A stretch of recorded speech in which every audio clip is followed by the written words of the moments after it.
둘 중에 하나죠. 상속으로 내릴지 정려로 내릴지. 재산이 풍부하다라고 하면 정려로 내리고 그게 아니다라고 하면 이제 쓰시고 남은 게 있으면 자녀한테 상속 주는 그런 컨셉으로 좀.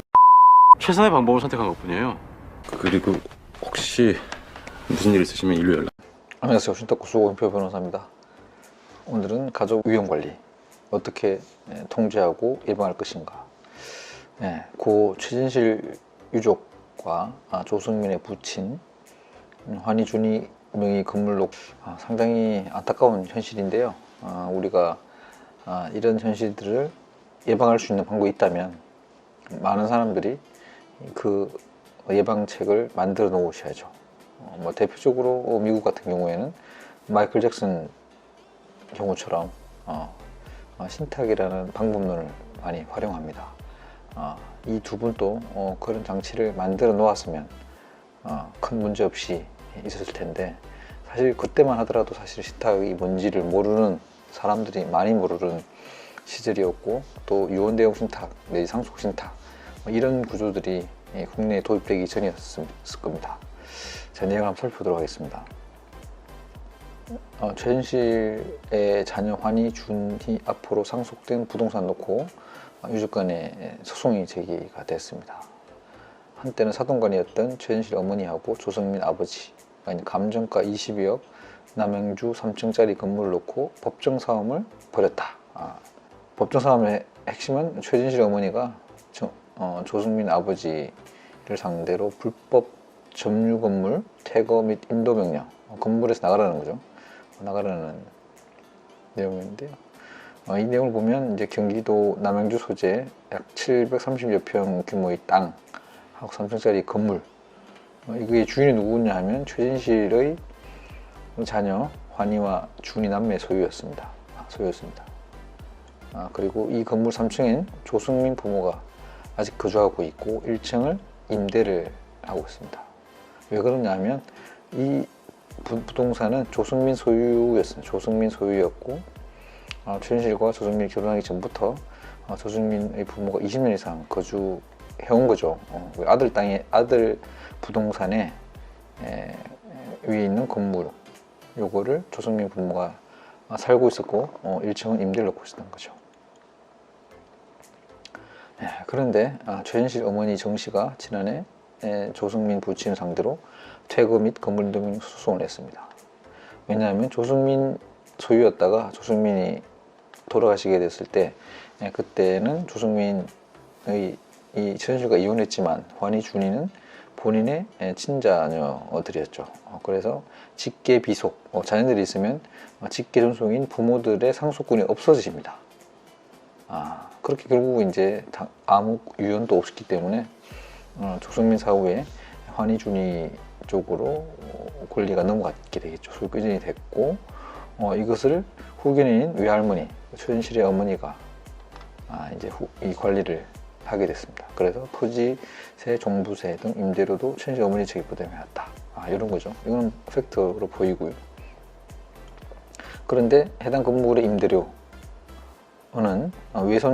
외손자녀 거였는데 조승민이 부모가 관리하고 생활비를 썼다. 얘기죠. 그래서 최진실 부모 측은 이제 부동산 처분을 원하고 있지만 조승민 부모가 여전히 점유를 하고 있습니다. 재산권 행사가 어려운 상황이죠. 그래서 지난해 10월 조승민 서울중앙지방법원에서 결국은 최진실 어머니의 손을 들었습니다. 부동산을 돌려주고 퇴거하라. 이런 상황이 된 거죠. 최진실 모친인 정 씨는 평소 환희준이의 학비와 생활비 등 경제적 어려움을 드러냈던 것으로 알려졌다. 이거는 사실 저희가 확인할 수 있는 방법은 아닌데 기사상으로 그렇습니다. 그래서 이 내용을 이제 보게 되면 결국은 최진실과 조승민이 결혼을 하고 그럼 이제 각자 또 모시고 있는 부모들이 있을 거고, 그런 상황에서 결혼을 하고 아이가 생기고, 그 다음에 최진실이 먼저 돌아가시고, 그 다음에 조승민이 나중에 돌아가시고, 이제 그런 과정에서 결국은 부모들을 위한 재산도 필요하고 자녀를 위한 재산도 필요한 겁니다. 그런 상황이면 사실은 내 재산이, 내가 만약에 그럴 리는 없겠지만 빨리 죽게 되면 그럼 이 재산을 어떻게 할 것이냐. 마이클 잭슨이 대표적으로 본인이 신탁을 체결해 놓고 본인 사후에는 엄마를 위한 신탁과 자녀를 위한 신탁을 두 개를 분리해서 관리하죠. 이게 마이클 잭슨 패밀리 트러스트의 기본 개념입니다. 그래서 자선자치 기부한 거 빼고 나머지는 반은 엄마를 위한 신탁, 반은 자녀를 위한 신탁, 이렇게 설계를 해놓고 자녀들의 나이에 맞게끔 수탁자들이 관리할 수 있는 하고 수익 배분하는 그런 구조로 나와 있는 거죠. 이 케이스 똑같이 최신식도 마찬가지고 조중식도 마찬가지고 이 재산이 어떻게 관리 운영될지를 미리 계획해 놓고 그거를 신탁 회사에 맡겨서 관리가 가능하도록 그렇게 이제 만들어 놨으면 이런 분립화음은 없죠.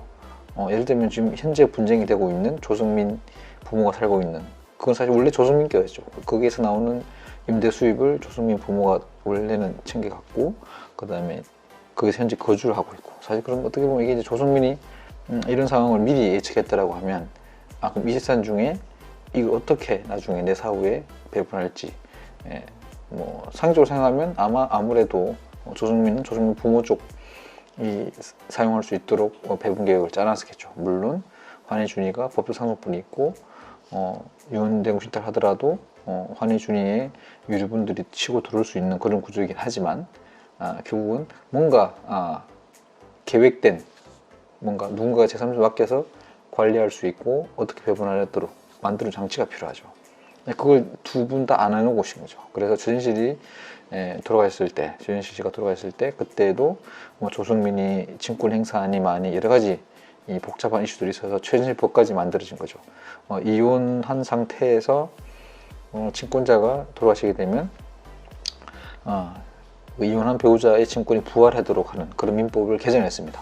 그래서 청구해서 법원이 결정할 수 있도록 그렇게 이제 예술을 놨는데요. 뭐 그런 식으로 문제도 안 생겼을 거고, 지금처럼 조승민 사후에 조승민이 두고 난 이 22억에 대한 재산을 이걸 부모들이 써야 될지 아니면 환희준이 써야 될지 뭔가 계획된 뭔가가 준비가 필요한 거죠. 아직도 여전히 많은 사람들이 신탁이라는 방식으로 상속 설계를 하고 그것이 얼마나 효율적인지를 많이 모릅니다. 그런데 이 사례만 보더라도 미리 마이클 잭슨처럼 해놨으면 아주 안정적으로 재산이 보존이 되고 돌아가신 분이 돌아가시기 전에 의지, 계획대로 내 재산이 쓸 수 있도록 만들어주는 그런 장치가 필요한 거죠. 그래서 뭐 여러 가지 다양한 삶의 다양한 이벤트들이 있습니다. 이혼도 있고, 이 케이스처럼 두 분 다 이제 자살로 돌아가신 케이스도 있고, 어떤 간에 결국은 이제 재산이 남겨두고 돌아가시게 되면 그 재산을 누가 가져갈지를 가지고 항상 분쟁이 생깁니다. 물론 아주 극히 예외적인 경우 분쟁이 없을 수 있지만 분쟁이 생기기 때문에 그 분쟁을 미리 안 생기도록 만들어낸 장치 상당히 필요한 거죠. 이게 뭐 스스로 하늘나라로 가신 분 말고도 사고로 이렇게 어려운 상황이 될 수도 있고, 노령으로 될 수도 있고, 뭐 치매 등 상황이 발생했을 때에도 그럴 수도 있는데, 여러 가지 재산 관리가 필요한 상황이 되기 전에 미리 설계해 놓으셔야 되는데, 그 설계 방식 중에 가장 효과적인 게 신탁입니다. 그래서 항상 우리는 삶의 다양한 이벤트들이 어떻게 생길지 모르기 때문에 미리 준비하고 그것을 미리 장치를 만들어 놓고 나머지 인생을 즐겁게 사시는 거죠.